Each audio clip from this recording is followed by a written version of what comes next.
तो first method हमने पढ़ लिया था, फर्स्ट मेथड के काफी न्यूमेरिकल्स भी कर लिए थे। सेकंड मेथड में मैंने आपको ज्ञान दिया था about compensation of employees and operating surplus, और ये भी बताया था कि इस मेथड में एनआई बहुत कम पूछा जाता है, बिकॉज छोटा सा दो कौड़ी का एकदम बेकार मेथड है ये।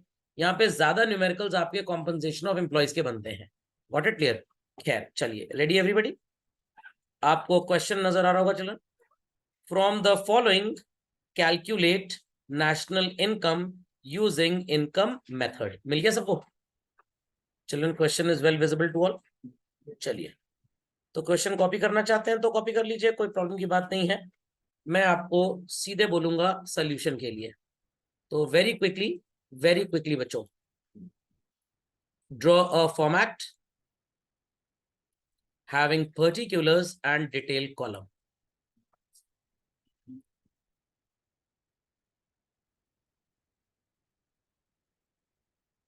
Sorry, amount column. और हम एनआई का कैलकुलेशन करेंगे under what is called as income method. So question देख लेते हैं पहले। क्वेश्चन में लिखा है calculate NI, indirect taxes subsidies are given, depreciation दिया है बच्चों, mixed income is given, operating surplus is given, compensation of employees is given. ऐसा क्वेश्चन तो एक नंबर के एमसीक्यू में भी नहीं आता बोर्ड में। It is just to make you aware with the sequence of the format. Okay, तो सबसे पहले हम क्या लिखते हैं? चलो, compensation of employees. What is the amount given to us as compensation of employees? 24,000. Good. After that, we write what, children? Operating surplus. What's that given to us? 10,000. And then I've told everybody what we write. Mixed income. The value is 28,000. अब बच्चों, इन तीनों incomes का जो total होगा, that would be NDP at factor cost. बच्चे कहेंगे कि sir आप इसको मार्केट प्राइस क्यों नहीं बोल रहे? याद करिए क्लास 1 का डेरिवेशन, क्लास 1 स्कूल वाली नहीं, जो मैंने पहला लेक्चर लिया था एनआई का, वो मैंने आपको बताया था कि जो भी वैल्यू एडेड होगा, आउट ऑफ दैट हम गवर्नमेंट के टैक्सेस पे करेंगे, हम डेप्रीसिएशन माइनस करेंगे। तो नेट इनडायरेक्ट टैक्स माइनस होने के बाद जो वैल्यू आई, डेप्रीसिएशन के बाद जो वैल्यू आई, that is distributed to the factors of production. तो उसमें टैक्स ऑलरेडी डिडक्ट हो चुका है। तो इनडायरेक्ट टैक्स जब डिडक्ट हो गया तो वी गेट मार्केट प्राइस से फैक्टर कॉस्ट। ठीक। सो 28 plus 10 is 38, 38 plus 4 is 42, plus 20 is 62। और यहां पे ऐड करेंगे net factor income from abroad. कितना है ये? कितना है बच्चों ये? -300। तो आंसर आएगा आपका what? NNP at factor cost, अर्थात नेशनल इनकम। तो एकदम ही बकवास मेथड है, टोटल बकवास। किसी जमाने में आईसी बोर्ड में न्यूमेरिकल ही बस इसी का आता था। उसके बाद जब पता लगा भाई CBSE students have become more competitive, तो आईसी वालों ने थोड़ी स्ट्रैटेजी चेंज की और चैप्टर को एक्सपैंड कर दिया। अंडरस्टूड? और सीबीएसई में क्या आता है मैंने आपको बता दिया, डायरेक्ट न्यूमेरिकल तो किसी बोर्ड में आजकल आता ही नहीं। बहुत कम उम्मीद है आपको एनआई पूछ लें, कभी कभी आ भी जाता है, ऐसी बात नहीं है, बट ज्यादातर वो आपको सो कॉल्ड इंफॉर्मेशन कुछ और देंगे और एग्रीगेट को ही दूसरा पूछ लेंगे। तो एनआई की सीक्वेंसिंग तो करनी पड़ेगी, नहीं तो गलती होने के चांसेस हैं आपके। आगे समझ में बच्चों लग गया? तो एक चीज और समझ लीजिए, अगर मैं आपको इस क्वेश्चन में operating surplus, mixed income, net factor income from abroad and NNP at factor cost दे दूं और आपसे पूछूं calculate compensation of employees, will people be able to do so? अच्छा, हिंदी में बोलता हूं, क्या लोग कर पाएंगे उसको? आप इसे एक्स मान लीजिएगा, सब कुछ आपको पता ही है, आपकी वैल्यू निकल आएगी। ऐसे न्यूमेरिकल्स भी आते हैं। समझ में आ गया? चलिए, कंप्लीटेड फास्ट। कोई क्वेरी है तो प्लीज आसिए। अगला क्वेश्चन बच्चों, फ्रॉम द फॉलोइंग, देखिए वही जो मैं बोल रहा था, जिस बात का डर था आ गया। कॉम्पनसेशन ऑफ एम्प्लॉइज मिल गया बच्चों। यहां क्वेश्चन में सिर्फ कॉम्पनसेशन ऑफ एम्प्लॉइज आपको कैलकुलेट करना है, नथिंग एल्स। रेडी? बच्चों रेडी? चलिए बना लीजिए एक format children, particulars and amount. दो बातें याद रखिएगा जीवन में, कभी भी बच्चों आप गलती करेंगे नहीं। इसलिए बोल रहा हूं याद रखने को, बिकॉज जनरली बुक्स में ये कंटेंट दिया ही नहीं है। टर्म्स दिए हैं, what all will be included, what all would be excluded, ignore, सब दिया है। तो दो बातें फिर से बताता हूं। Any money which moves from the pocket of employer and goes into the pocket of employee and which gives benefit to the employee or his family members, ये compensation of employees में जाता है। रेडी? रेडी?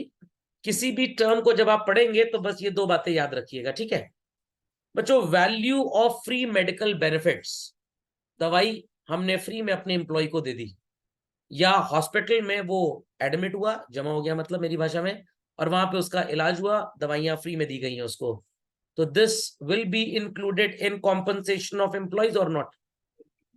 नहीं जोड़ेंगे? पैसा employer की pocket से जा रहा है एम्प्लॉय के लिए और उसी को तो बेनिफिट दे रहा है। अब ये मत बोलिएगा सर मान लीजिए उसकी टांग टूट गई, प्लास्टर होगा तो ऑफिस में अच्छे से काम करेगा दौड़ दौड़ के। अब इतना मीन माइंडेड और घटिया सोच नहीं रखनी है आपको। ओके चलिए, value of free medical benefits, आप जरा पूरा फुल फॉर्म लिखिएगा क्योंकि आपको एग्जाम देना है। वेजेस एंड सैलरीज जो दी गई, विल दैट बी इंक्लूडेड? ये तो इंक्लूड हो गई होगा।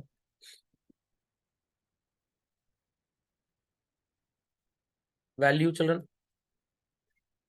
90,000, correct. Bonus children, Diwali bonus, Eid का बोनस, दशहरे का बोनस, शुड बी और should not be? Should be. क्यों अग्रवाल जी, आप क्यों बोल रहे हैं नहीं जोड़ना चाहिए? क्योंकि आप अपने एम्प्लॉयज को बोनस नहीं देते? बोनस नहीं जुड़ेगा? जुड़ेगा भाई, बिल्कुल जुड़ेगा। फ्री रेंट एकोमोडेशन, जिस घर में नौकर रह रहे हैं उस घर का किराया मालिक ही दे रहा है। इट विल बी और it won't be? It will be. 80 rupees, ये रुपीज 80 नहीं है, 80,000 करोड़ से मान लीजिए। देन चिल्ड्रन, एम्प्लॉयर ने आपके प्रोविडेंट फंड में पैसा जमा करा दिया, विल बी और won't be? Will B.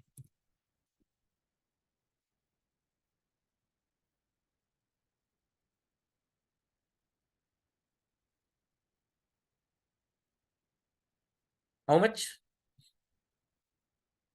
90? Yes. And next is children, employ अपने पास से पैसा जमा करा रहा है, क्या जुड़ेगा? क्योंकि वो जो 90,000 वेजेस मिला है वो उसी में से जा रहा है। अगर हम ऐड कर देते हैं ना तो ये भी एक तरह का डबल काउंटिंग ही होगा। Okay. School fee paid by employ, no, employer देता तो जोड़ लेते हैं, दैट्स इट। चलिए, तो what is your compensation of employ children?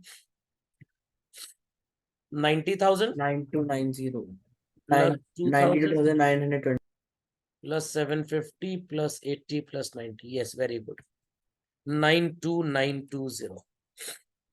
Understood children? सबको समझ में आ गया?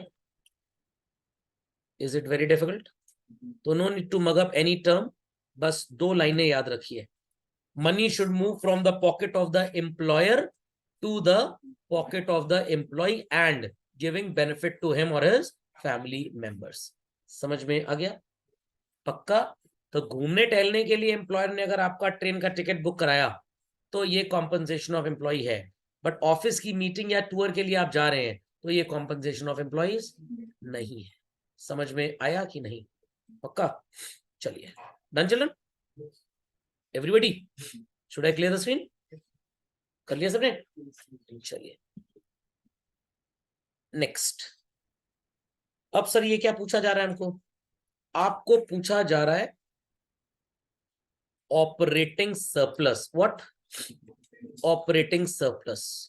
पहले तो as usual we will draw the खांचा और format, whatsoever people want to से।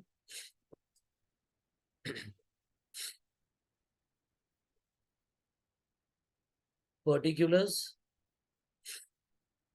and amount। बच्चों रेंट दिया है, इंटरेस्ट दिया है, प्रॉफिट दिया है, रॉयल्टी दिया है, डिविडेंड दिया है। क्या आपको mixed income, compensation of employees, NDP ऐसा कुछ दिया है? नो। तो एक्चुअली ये सारे आइटम्स डायरेक्टली किसको कैलकुलेट करने के लिए दिए हैं? Operating surplus. नोट्स में आपको याद होगा राइट साइड मैंने आपको कॉम्पनसेशन पढ़ाया था। कॉम्पनसेशन के राइट में रेंट और रॉयल्टी जुड़ेगा, इंटरेस्ट एंड डिविडेंड जुड़ेगा। प्रॉफिट कौन सा जुड़ेगा? बिफोर टैक्स और after tax? Before tax. So we'll take rent, what's the value? 1000. Will we be taking royalty also? Royalty लेंगे चलो। How much? 3000. Interest? How much? 300. Correct? Dividend? How much? 200. And profit? 100.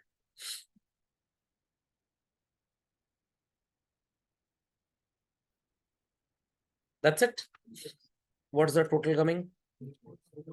4600. Very good.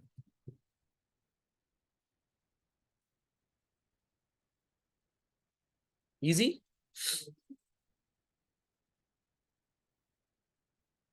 Understood? का चलिए, done all? कोई query है तो please ask student. अब यहां पे आपको कॉम्पनसेशन ऑफ एम्प्लॉयज निकालने को बोला गया बच्चों। What all items are given to us? Let's see. आपके सामने है, आपके सामने है। So सबसे पहले फॉर्मेट बना लीजिए। Very quickly children, draw the format.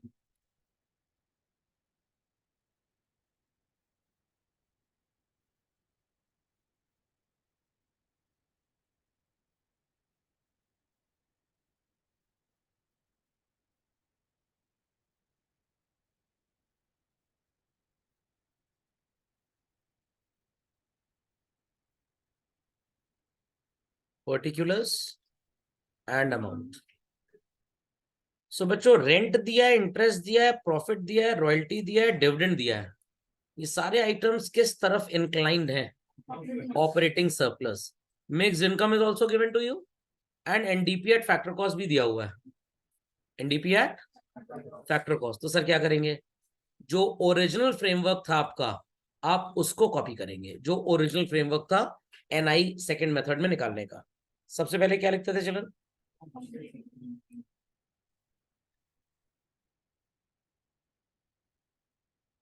compensation of employees. Do we know its value? तो इसे x मान लेते हैं। Thereafter we used to add what? Operating surplus. And सारी आइटम्स ऐड करके ऑपरेटिंग सरप्लस तो आपको मिल ही जाएगा। 1000 plus 300 plus 100 is what? 1400 plus 200 का डिविडेंड कितना हो गया? 1600 और 3000 rupees what is called as royalty. 4600 होगा if I am not wrong. And thereafter we'll be putting mixed income. Correct? कितनी है बच्चों? 1500. इन सब का जो टोटल आता है that is called as what? NDP at factor cost. And that's given to us 9600. Correct children? So भाई इन तीनों का टोटल अगर 9600 है तो वैल्यू ऑफ x क्या होगा? How much? 3500.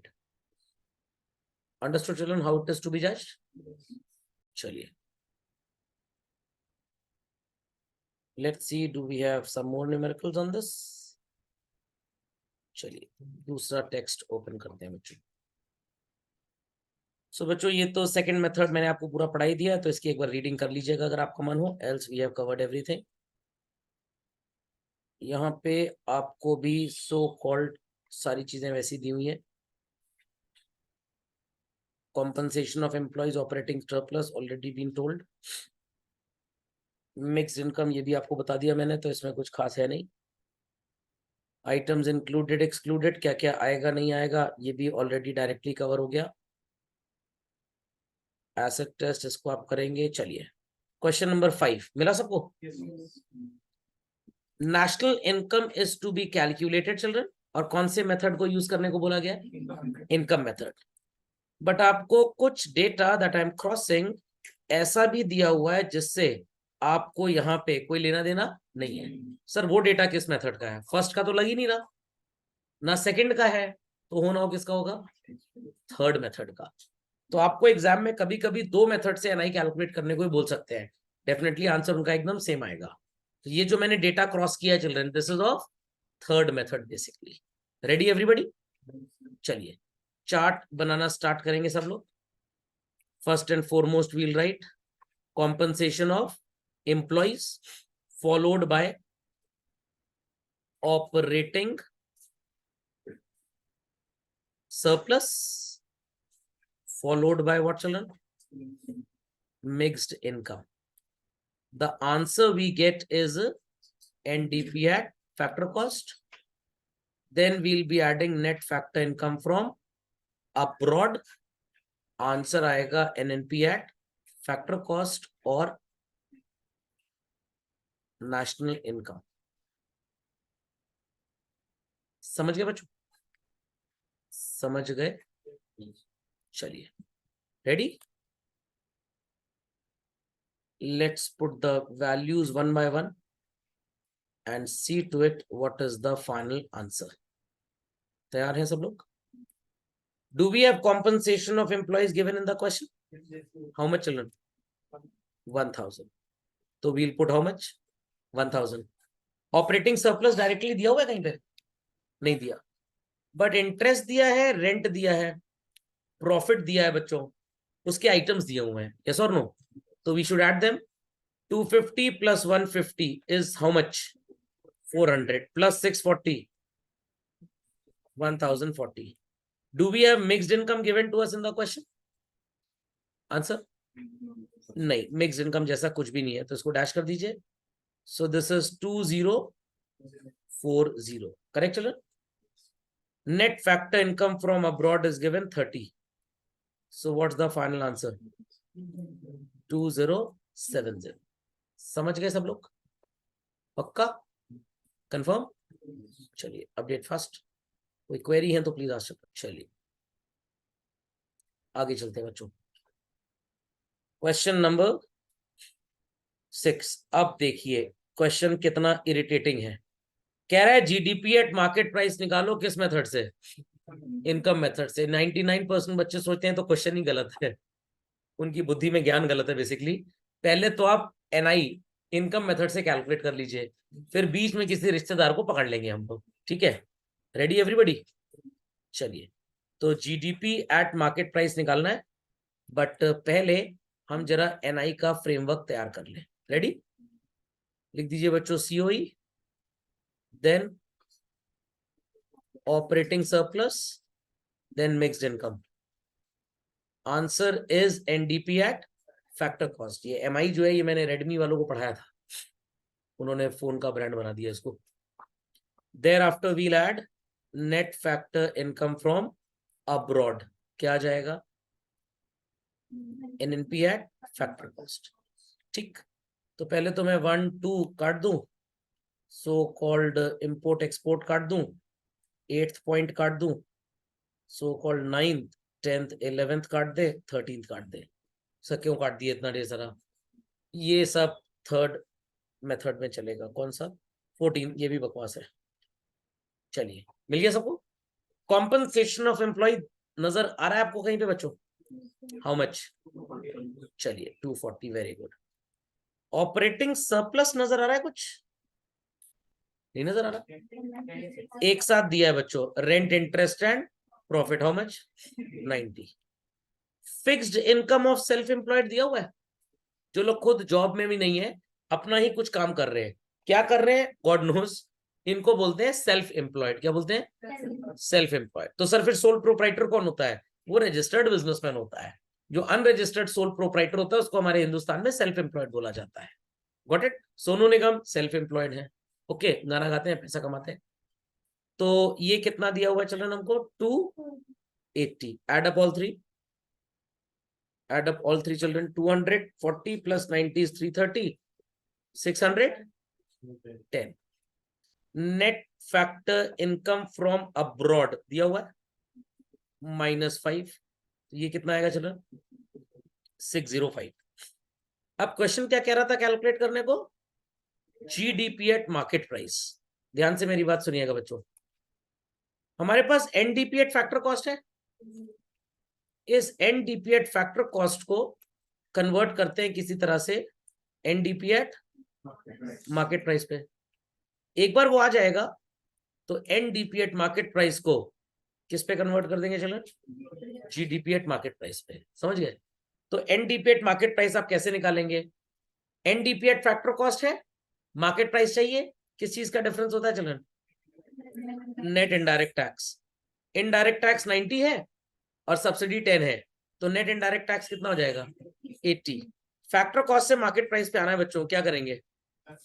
प्लस कर देंगे ना 80, तो कितना हो जाएगा ये? 690। नहीं समझे लोग? नहीं समझे? पक्का?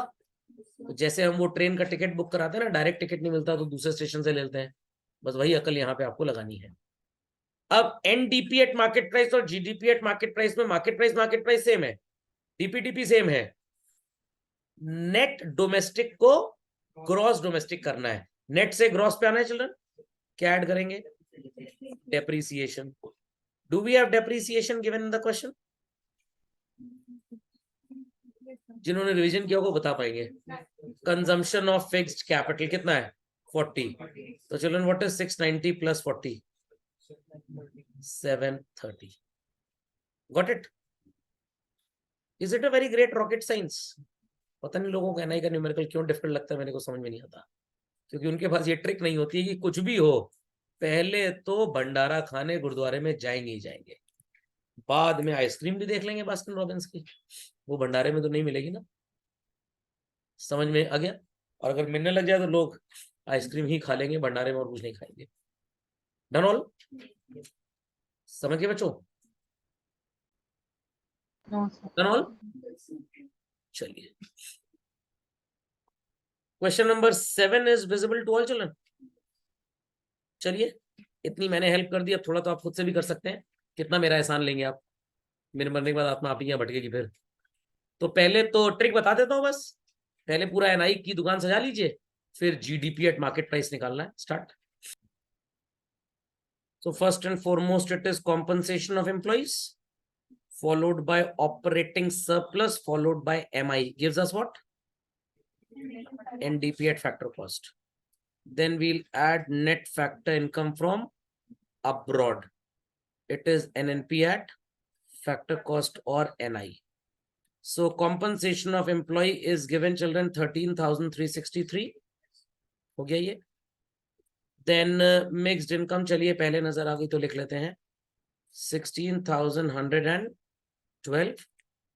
इंटरेस्ट रेंट प्रॉफिट यहाँ पे दिया है बच्चों, तो इसको जोड़ लीजिए 5044. Let's add them up. 4 + 3 7 + 2 9.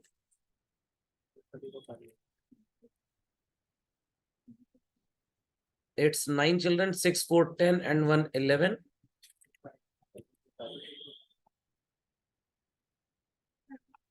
तो 6 + 4 10 और 10 + 1 कितना होता है चिल्ड्रन? 11. करेक्ट. फिर कैरी 1 हो जाएगा, 3 + 1 4 और 1 5. उसके बाद इट इज यहाँ पे कितना आ रहा था? 1 3 4, यहाँ पे 5 5 3 8 and 6 14. कैरी 1 1 2 3 34 5 1 9. चलिए 34,519. Net factor income from abroad is -284. 9 - 4 is 5. Carry 1 कर लीजिए. 11 - 8 is 3. यहाँ बचा 4 - 2 is 2. 34 235. ये क्या आ गया बच्चों हमारा? ये तो नेशनल इनकम है। हमें क्या बोला गया है? जीडीपी। तो एनडीपी एट फैक्टर कॉस्ट से स्टार्ट करते हैं, प्लस कर देते हैं नेट इनडायरेक्ट टैक्सेस। कितना है net indirect taxes? 16 sorry 34,519। Net indirect tax is 3864 में से माइनस कर दीजिए 337।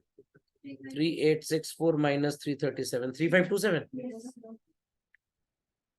ऐड कर लीजिए 9 and 7 16 2 3 4 5 and 5 is 10 4 3 7 8 38046। ये आ गया आपके पास एनडीपी एट मार्केट प्राइस। अब नेट को ग्रॉस करना है तो प्लस क्या करेंगे? Depreciation. 38046 plus 2217 6 and 7 is 13 4 5 1 6 it is 2 0 40,263 आ गया। समझ गए बच्चों? पक्का? चलिए मेथड नंबर 3, इसकी पढ़ाई हम अगले लेक्चर में करेंगे। ठीक, थोड़ा सा ब्रीफ इंट्रो आपको देता हूं मैं, क्योंकि थर्ड मेथड है बहुत आसान। सर कितना आसान? बस उतना ही आसान जितना आसान भी आसान ना हो। Before I continue teaching all this, ये तो आ ही जाएगा, कोई प्रॉब्लम की बात नहीं है। आपको कुछ पुराने रिश्तेदार यहां नजर आएंगे। बच्चों फर्स्ट मेथड में जीडीपी एट मार्केट प्राइस तक कैलकुलेट करते थे।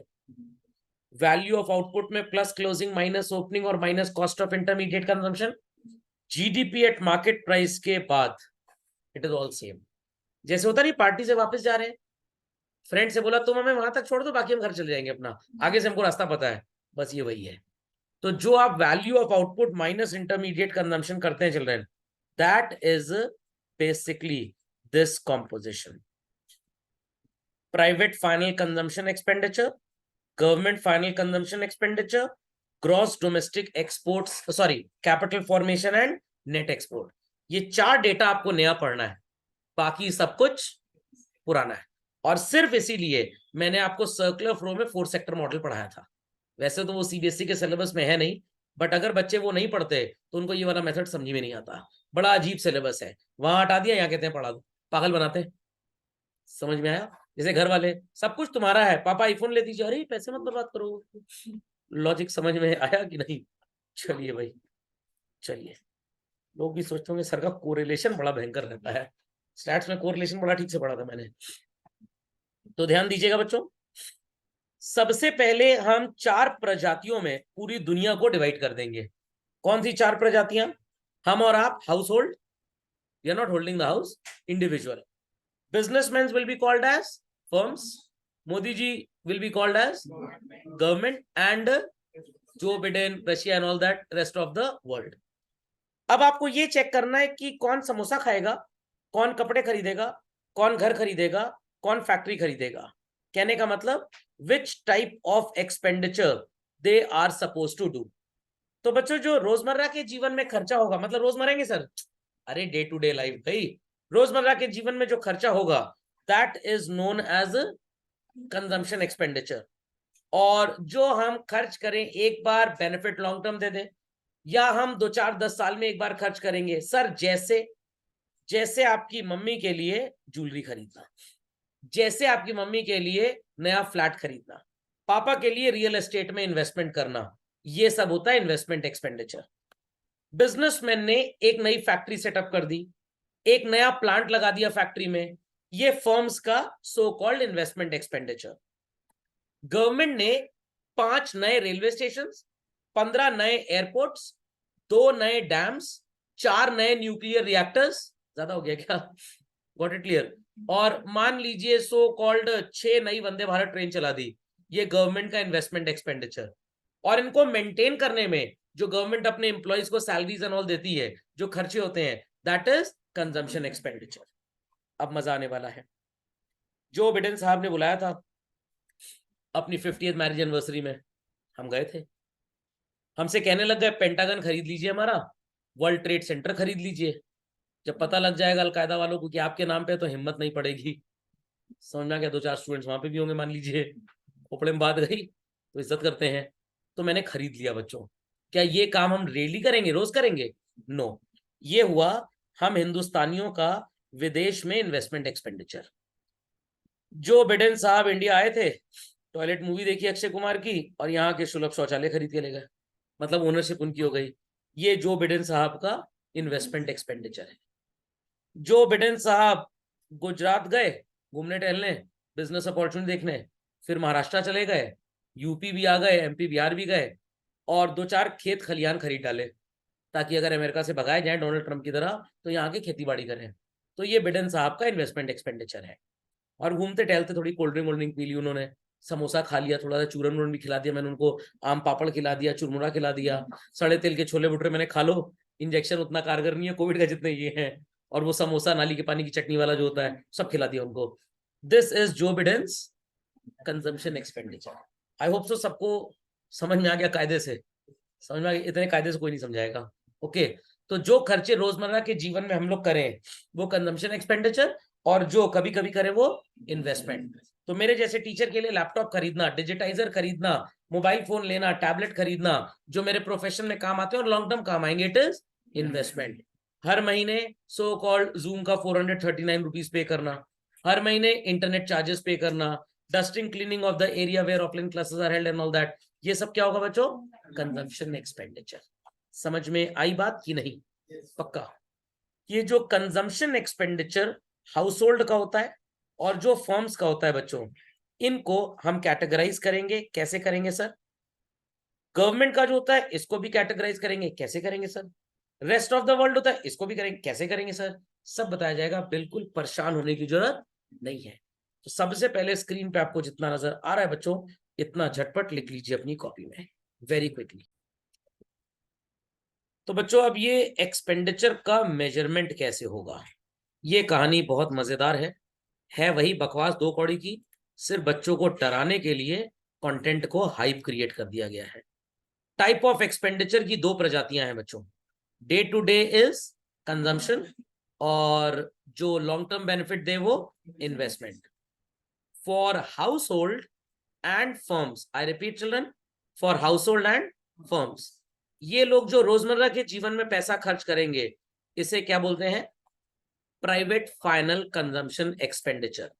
तो आपके घर में मैगी आ रही है या पापा के ऑफिस में चाय नाश्ता आ रहा है, it is all private final consumption expenditure. Sir ये फाइनल वर्ड क्यों है? वो final value of goods and services था ना, इसलिए। ठीक है, अगर किसी गवर्नमेंट ऑफिस में चाय नाश्ता आता है, so we call it as government final consumption expenditure. Mummy घर में डोमेस्टिक सर्वेंट को सैलरी दे रही है, प्राइवेट फाइनल कंजम्पशन एक्सपेंडिचर। पापा अपने बिजनेस में ऑफिस में एम्प्लॉइज को सैलरी दे रहे हैं, private final consumption expenditure. Your father is a doctor in a medical college, 2.5 lakh रुपए महीना उनको सैलरी मिल रही है, ये गवर्नमेंट के लिए गवर्नमेंट फाइनल कंजम्पशन एक्सपेंडिचर होगा। आपके घर का इलेक्ट्रिक बिल, पापा के ऑफिस का electric bill, it is private final consumption expenditure. Government medical college का electric bill, it is government final consumption expenditure. Amity university का electric bill, private final consumption expenditure. समझ गए? गवर्नमेंट ने नए hospitals बनवाए, पापा ने नई फैक्ट्री सेटअप कर ली, मम्मी ने नया सो कॉल्ड ज्वेलरी खरीद लिया। इन तीनों को क्या बोलेंगे चिल्ड्रन? तो इन्वेस्टमेंट एक्सपेंडिचर चाहे हाउस होल्ड का हो, चाहे फर्म का हो, चाहे गवर्नमेंट का हो, we call it as what? GDCF, gross domestic capital formation. समझ में आ गया? फिर से सुन लीजिए बच्चों, हाउस होल्ड और फर्म्स रोजमर्रा के जीवन में खर्च करेंगे तो private final consumption expenditure. Government day to day expenditure करेगी तो government final consumption expenditure. Household, firms या गवर्नमेंट कोई भी खर्च करे इन्वेस्टमेंट पे, लॉन्ग टर्म एक्सपेंडिचर, गवर्नमेंट ने डैम बनाया, ब्रिज बनाया, ट्रेन लॉन्च की, पापा ने नई फैक्ट्री सेटअप की, मम्मी ने गोल्ड ज्वेलरी खरीदी, फ्लैट खरीदा, अपार्टमेंट खरीदा, it is all called as gross domestic capital formation. हम विदेश जाए समोसा खाएं, जो बिडेन इंडिया आए छोला भटूरा खाएं, हमने पेंटागन खरीद लिया, उन्होंने सुलभ शौचालय खरीद लिए, सब चीजें क्या होंगी बच्चों? तो यहाँ पे आप अलग से क्लासिफाई, जैसे यहाँ पे किया था ना कंजम्पशन को और इन्वेस्टमेंट को अलग से, यहाँ पे ऐसा कुछ नहीं करते, यहाँ सब एक है। सर क्यों नहीं करते? सोचा होगा इसी में बहुत टाइम लग जाएगा बच्चे को, तो इसको एक साथ रख दो। समझ में आ गई बात? तो इन सब को जब आप जोड़ देंगे तो बनेगा व्हाट इज कॉल्ड एज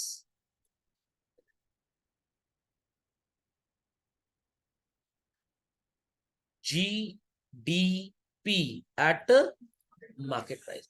इसके बाद जैसे फर्स्ट मेथड में चलते थे वैसे ही चलना है बस आपको। इसके बाद सब कुछ सेम है। समझ गए? चलो अपडेट क्विकली। और तो सबको समझ में आ गया what is PFC, GFC, GDCF and any? But अभी और थोड़े से 2-3 कलाकृतियां आपको बतानी है मेरे को। कभी कभी क्वेश्चन आपको इसमें इरिटेट करेगा GDCF में, तो GDCF निकालने के इटसेल्फ 3 तरीके होते हैं। Got it clear? समझ में आ गया? चलिए, तो इसी के साथ आज की सेवाएं होती हैं समाप्त।